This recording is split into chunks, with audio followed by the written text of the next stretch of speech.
जय हिंद। आज हम जानेंगे भूकंप के बारे में।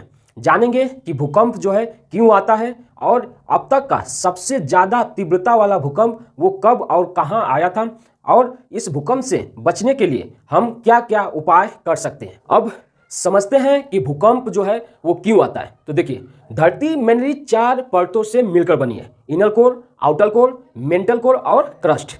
मेंटल कोर और क्रस्ट को हम लिथोस्फीयर भी कहते हैं। समझ में आया? देखिए, जो ये परतें होती हैं वो काफ़ी मोटी, यानी 50 किलोमीटर मोटी परतें ये होती हैं और ये परतें कई वर्गों में बटी होती हैं, जिन्हें हम टेक्टोनिक प्लेट भी कहते हैं। देखिए, धरती की ऊपरी सतह वो 7 टेक्टोनिक प्लेटों से मिलकर बनी है और ये प्लेटें जो है कभी भी स्थिर नहीं रहती हैं, ये घूमती रहती हैं और ये प्लेटें जब एक दूसरे की तरफ बढ़ती हैं तो आपस में टकराव होता है और टकराव के कारण इनमें एक ऊर्जा निकलती है और यह ऊर्जा जहां निकलती है उस इलाके में हलचल महसूस होती है। सीधे सीधे बोले तो ज़्यादा टकराव के कारण ये प्लेटें जो है हिल जाती हैं और वहीं भूकंप महसूस होता है, जिसे हम फॉल्ट लाइन जोन भी कहते हैं। अब समझते हैं कि सबसे ज़्यादा तीव्रता वाला भूकंप कब और कहां आया था। देखिए, सबसे तीव्रता वाला भूकंप जो 22 मई 1960 में चिली के अंतर्गत आया था और यह रिक्टर स्केल पैमाने में 9.5 मैग्नीट्यूड वाला भूकंप पाया गया।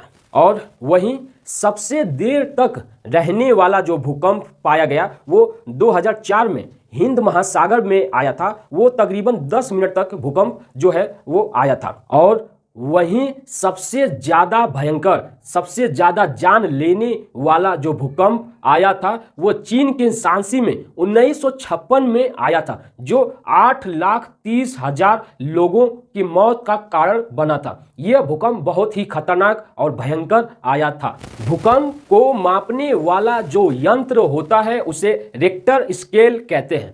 यह स्केल 1 से 9 के आधार पर भूकंप को मापता है। यदि रिक्टर स्केल पे 7 से या उससे ज़्यादा तीव्रता वाला भूकंप दिखाई देता है तो यह लगभग 40 किलोमीटर एरिया के दायरे में यह कंपन महसूस करा सकता है। इसे एपी सेंटर द्वारा मापा जाता है। अब समझते हैं कि भूकंप से बचाव क्या क्या है। देखिए, जब भी भूकंप आता है तब आप क्या करिए कि तुरंत किसी खुले एरिया में जाने की कोशिश करें।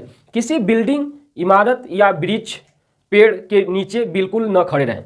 ठीक है, अगर ऊपर है तो कभी भी लिफ्ट का सहारा न लें।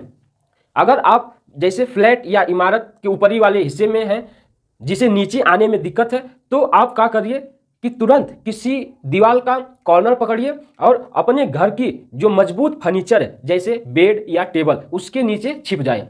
कोशिश करिए कि घर में तो अगर हेलमेट मिल जाए तो ठीक, न मिले तो अगर कोई मजबूत जैसे बाल्टी या फिर और कुछ हो जिससे अपना सर ढक जाए, उससे ढककर अपना बचाव करने की कोशिश करें। और भी ऐसे कई सावधानियां हैं जिसे हम अपनाकर अपने आप को सुरक्षित कर सकते हैं। तो आई होप आप इसे समझे होंगे भूकंप के बारे में। तो मिलते हैं नेक्स्ट क्लास में। जय हिंद।